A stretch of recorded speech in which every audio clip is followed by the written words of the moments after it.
Disinilah tragedi berpadu dengan panasnya kisah yang membakar emosi. Setiap detiknya penuh luka, penuh gairah, dan tak pernah bisa kau lupakan dan yang terpenting membuat kamu tegang bagian tertentu. Tapi tetap aman dalam semua umur.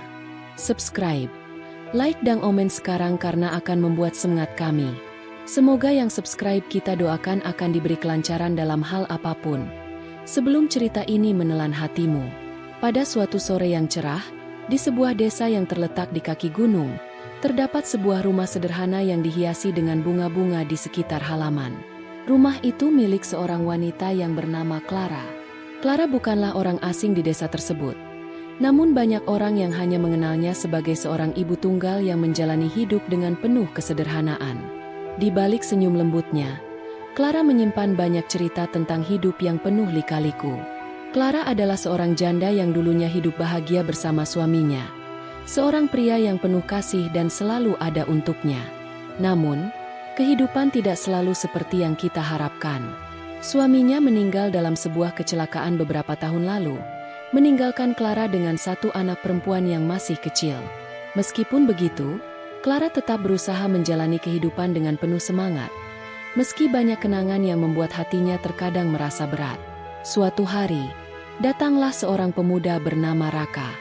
Raka adalah seorang penulis muda yang sedang mencari inspirasi untuk bukunya. Ia memutuskan untuk mengunjungi desa itu setelah mendengar banyak cerita menarik tentang kehidupan masyarakatnya yang sederhana. Raka tiba di desa itu dengan harapan bisa menemukan cerita-cerita yang bisa ia tuangkan dalam tulisannya. Pada awalnya, Raka tidak berniat untuk bertemu Clara. Namun, takdir berkata lain. Saat berjalan-jalan di sekitar desa, ia bertemu dengan Clara yang sedang duduk di bangku taman depan rumahnya. Raka merasa tertarik dengan sosok wanita itu. Clara terlihat tenang, penuh kedamaian. Namun ada sesuatu di matanya yang membuat Raka merasa ingin tahu lebih banyak. Raka menyapa Clara dengan ramah, dan percakapan mereka pun dimulai. "Selamat sore, Bu. Apa kabar?" Sapa Raka dengan senyuman. Clara menoleh dan tersenyum, meskipun senyumnya terlihat sedikit lelah. "Selamat sore. Saya baik-baik saja. Terima kasih. Anda siapa?" "Nama saya Raka. Saya baru saja datang ke desa ini. Saya seorang penulis, dan sedang mencari cerita-cerita menarik untuk ditulis." Clara mengangguk pelan. "Menulis? Menarik sekali. Apa yang Anda tulis?" Raka tersenyum. "Saya menulis tentang kehidupan sehari-hari, tentang orang-orang dan kisah-kisah mereka yang penuh makna.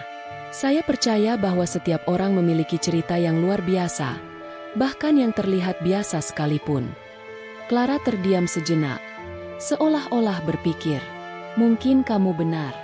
Semua orang punya cerita mereka sendiri, meskipun terkadang kita merasa cerita kita terlalu biasa untuk dibagikan." Percakapan mereka berlanjut.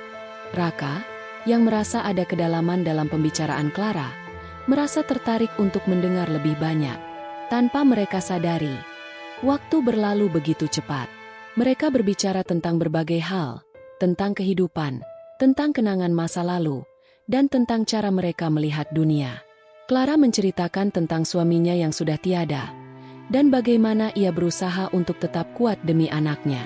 Ia juga menceritakan bagaimana rasanya hidup sebagai seorang ibu tunggal di desa yang kecil, di mana banyak orang masih melihatnya dengan pandangan yang penuh tanda tanya. "Kadang-kadang, aku merasa seperti semua orang melihatku berbeda, Raka. Seperti ada sesuatu yang hilang dari diriku sejak suamiku pergi.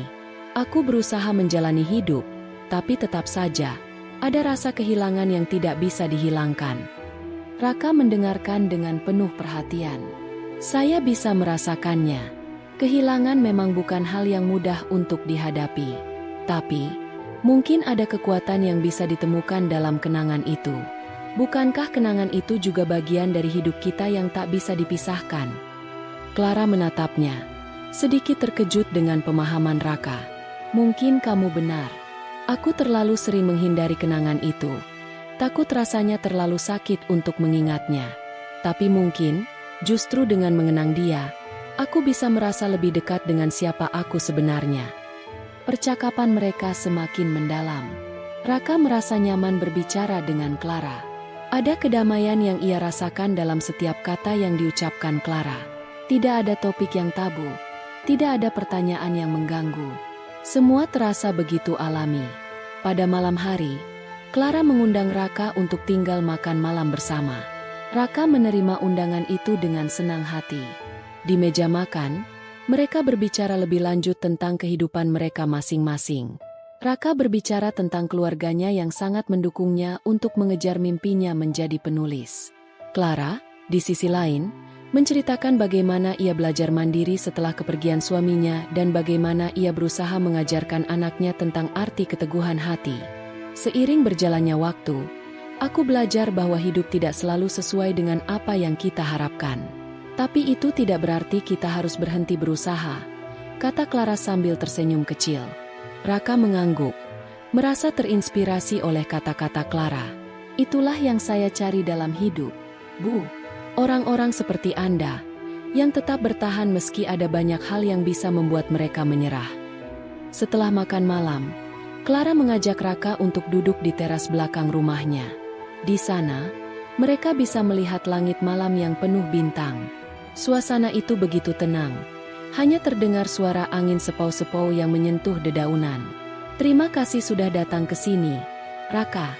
Aku senang bisa berbicara denganmu, kata Clara. Matanya bersinar lembut di bawah sinar bulan.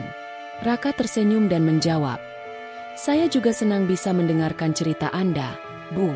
Banyak hal yang saya pelajari dari Anda malam ini. Clara menatapnya sejenak.